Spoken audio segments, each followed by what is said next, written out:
Good evening, ladies and gentlemen. Today we're here to talk to you about a topic that we seldom think about, but that is still of fundamental importance in all our lives. What are we talking about? See for yourselves. We have visited a university cafeteria to find out what students know about how their food is produced. Do you know where the food comes from? Not necessarily the whole process. Just like I know my rice comes from Thailand, but I don't know how it is produced. I don't know anything about the food. Yes. No idea. I think it's better for me if I don't know where it comes from. Do you think there are any issues about how food is usually produced, or does it work well? You mean do I have any concept how the food is produced? Yes, almost. Through murdering the cows and pigs is so cruel. That's why I choose vegetarian. I am quite concerned about genetic modification of food. These are already some good ideas, but let's explain in detail how food supply works. Back in the past, where there was only 1.5 billion people on the planet, mankind was farming like this: with simple tools and natural manure. So how did we change the way we farm that we are now able to feed more than 7 billion people on the planet? The answer is modern agriculture. The most efficient farming system in human history. Modern agriculture is characterized by large-scale monocultural farms and animal confinement operations that allow mass production of food. In modern agriculture, various inputs are used, such as fertilizer, water, pesticides, and petroleum, which is crucial for fertilizer production, farm machinery operation, and food transportation. Also, the application of genetic modified organisms, GMOs, such as pest-resistant potatoes and other high-yielding varieties, increase quality and quantity of food produced.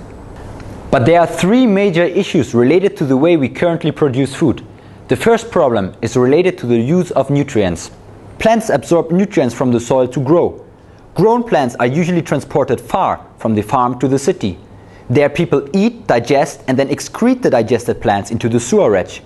From the sewerage, most digested plants eventually reach the ocean, in which the remaining plant nutrients get dissolved.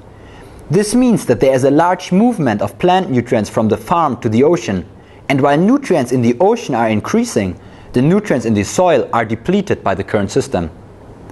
The second problem of modern agriculture is related to the agricultural inputs petroleum and fertilizer. Fertilizers are crucial to supply the soil with new nutrients because of the nutrient loss from farm soils to the ocean. Many fertilizers contain phosphorus, a nutrient which is necessary for plant growth. Currently, phosphorus is obtained from mining phosphate rock, but phosphate rock is a diminishing global resource. Petroleum deposits are diminishing globally as well.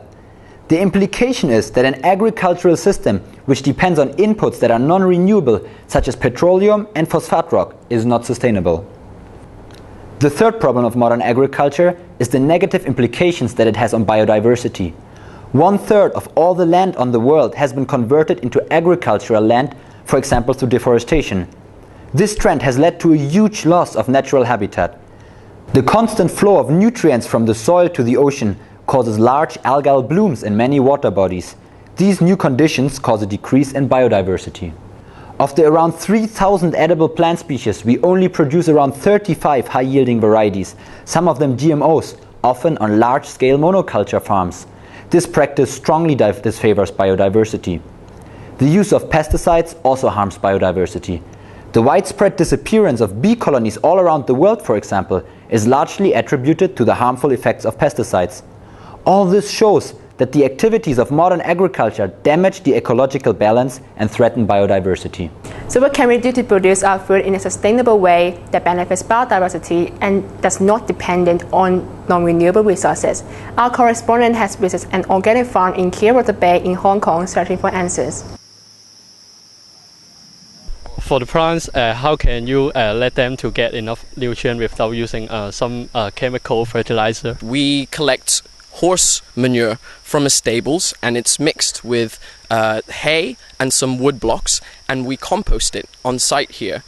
May I ask, how can you prevent your crops from pests? We create biodiversity. We plant many different plants, and we create a mini ecosystem.